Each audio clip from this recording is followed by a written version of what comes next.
An XLM associated hack. Don't lose your lumens. XRP price talk along with XLM at the end. Gary Gensler ripping on crypto during his last days. Van Eck BTC target of... Due to the graphic nature of this program, listener discretion is advised. Whoa. You think I was going to tell you the target price right off the bat? Oh, heat map's not looking too good, but you know what's going to put a smile on your face? Use your comments. That's right, your comments come first. Hot, spicy, naughty, relevant. Maybe I'll share it at the beginning of the next video. And whoa, scam hack news for you. Shahanin says, us Canadians don't F around. Ooh, comment down below if you get the Canadian vibe. That's from the earlier video.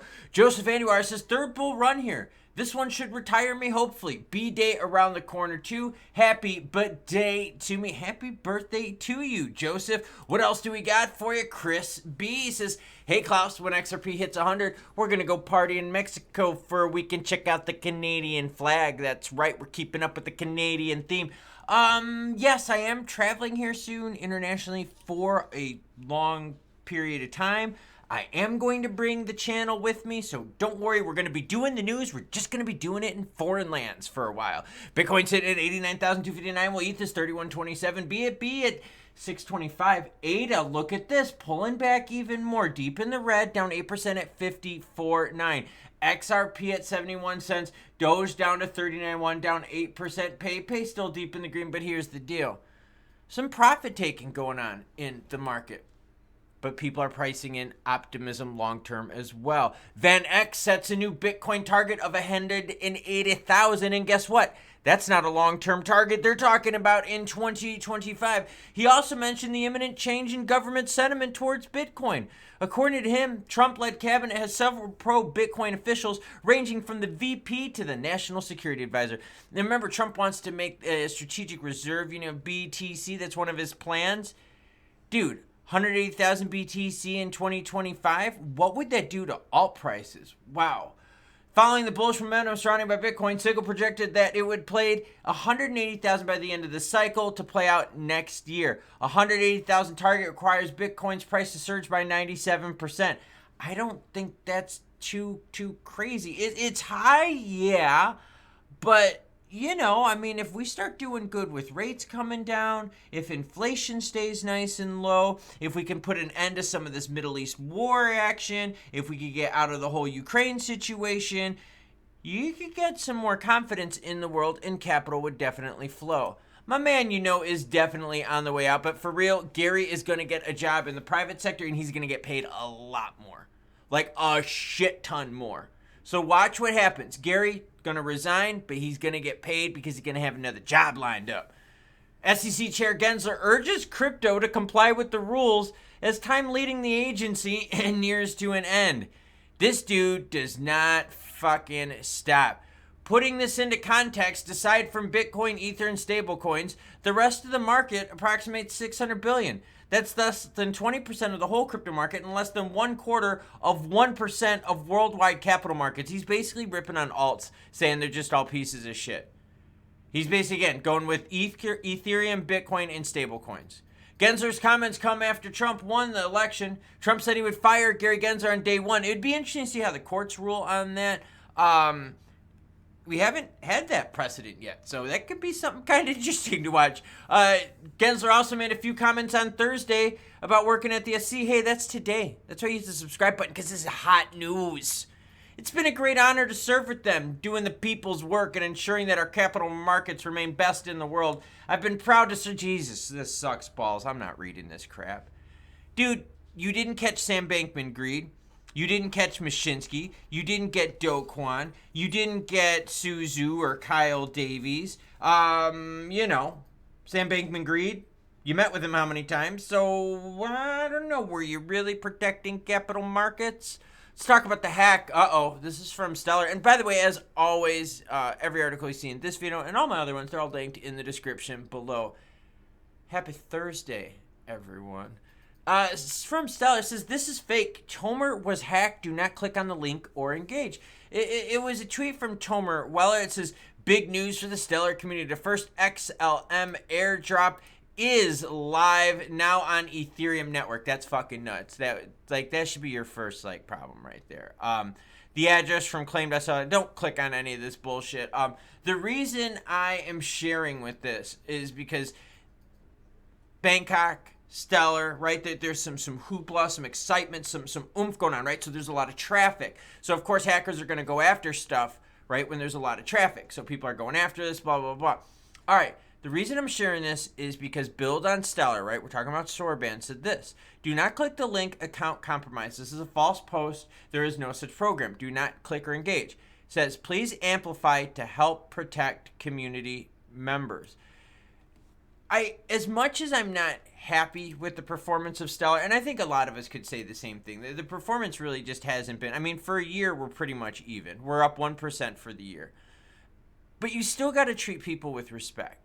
And when it comes to hacks, scams, and schemes, like, you got to do your best to stop this shit and make people aware. So there's a big difference between being a total prick about stuff. There's a big difference between being critical about things, but there's also a big difference about making sure that people don't lose their money because of hacks, scams, and schemes and bullshit. In terms of Stellar price, volume is good compared to what it has been in the past. Seriously, this is really, really good news right here with the volume. 330 million in the last 24 hours. Price action, we're seeing a fairly healthy run here from just under 10 cents to now hanging right over 12. So you're up 25% in the last 7 days. That's not bad. I don't think anyone would complain over that. In the month, you're up 34%. So for those near-term players out there, wow. Juicy, right? I kind of like it. Stellar's big thing, XLM's big thing that it's going to have to deal with is honestly getting its trading volume way higher up compared to the rest of the market. When you look at market cap, Stellar floats around like the 29, 30, 31, 32, somewhere around there in market cap. But their trading volume is usually only about 100 to 125 in rank. So really, it kind of needs to bring that up to get more excitement into the market. Near-term price action has looked good. Like I said, you zoom out for the year and you're like, okay.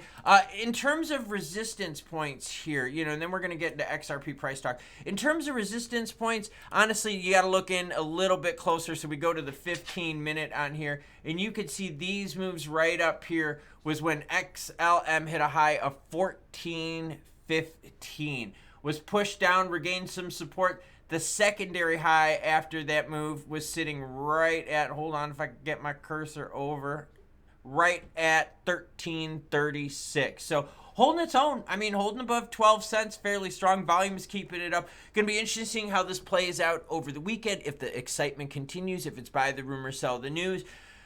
Market as a whole, though, as we're seeing, is definitely taking some profits. Bitcoin at 88,009, Doge under 40 cents.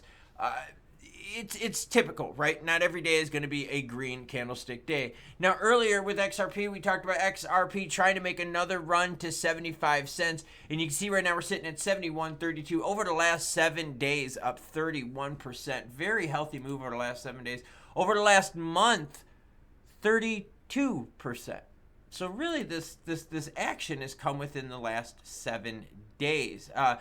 We did get some action from the election, and then you saw this last move just really, really go. 6.3 is the volume for XRP. That's 6.3 billion with a B.